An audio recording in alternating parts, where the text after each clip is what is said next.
కొంతమంది సోదరులు పంపించారు. ఏబీసీ బ్రూక్ఫీల్డ్ ఎవరెన్కి దీనికి సంబంధించి 1,10,000 ఇది ఆ రోజు చేసుకున్నటువంటి ఒప్పందం. గత ప్రభుత్వంలో ఎకరన్ ఎనర్జీ గత ప్రభుత్వంలో ఇచ్చినటువంటి పర్మిషన్స్. రెన్యూ గ్రూప్కి సంబంధించి అయితే ఒక రోజు నుంచి ఒక ముందు రోజు ఈ సినిమా ఈవెంట్ లాగా లోకేష్ గారు ఏమో ఆయన ట్విట్టర్లో పెద్ద అనౌన్స్మెంట్ వస్తుందని చెప్పి నేనేదో కొత్తగా ఏదో వస్తుందేమో చెప్పి అనుకున్నా. ఉదయం చూస్తే పాత సినిమాకి ఈయన కొత్త పేరు పెట్టి ఈయన రిలీజ్ చేస్తాడు. ఆ రెన్యూ గ్రూప్ అనేటువంటి ఆ సంస్థ 2022లోనే మా ప్రభుత్వం ఉండగానే దానికి సంబంధించినటువంటి జీవోలు వారికి కావాల్సినటువంటి సపోర్ట్ అంతా కూడా మా ప్రభుత్వంలో చేసాం. ఆ రోజు ఇన్వెస్ట్మెంట్ వచ్చింది. తీరా అంటే మాకెక్కడ ప్రజలు కూడా మీ ద్వారా కోరుతా ఉన్నా,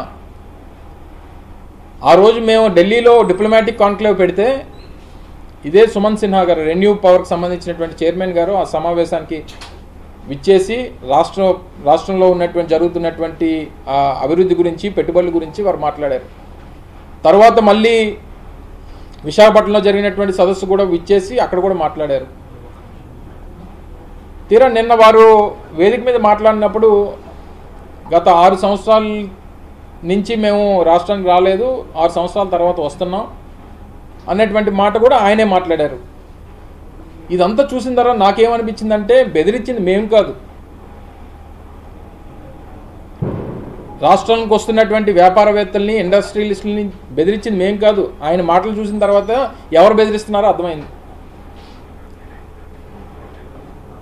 అదే వేదిక మీద 2 పర్యాయాలు, ఒకసారి ఢిల్లీలో ఒకసారి విశాఖపట్నంలో జరిగినటువంటి సదస్సుల్లో మాట్లాడినటువంటి ఈ సంస్థకు సంబంధించినటువంటి చైర్మన్ గారు నేను మళ్ళీ 6 సంవత్సరాల తర్వాత ఈ రాష్ట్రానికి వస్తున్నానని చెప్పి ఆయనతో చెప్పించారనంటే ఎవరు ఆయన్ని ఇబ్బంది పెట్టారన్నటువంటిది అర్థమవుతా ఉంది.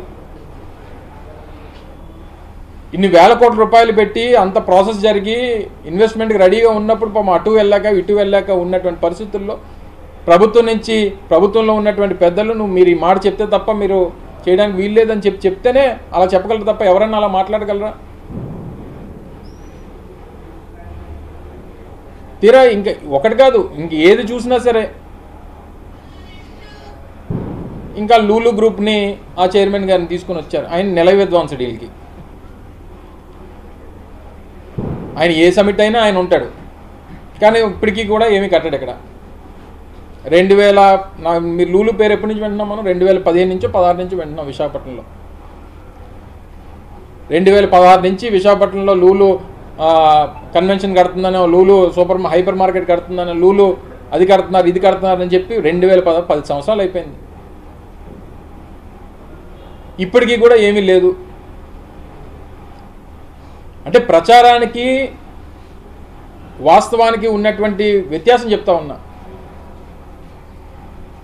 మీరు ఆ లూలు మాల్ కడతామని చెప్పి 2016 నుంచి చెప్తే 2026 వచ్చేసింది.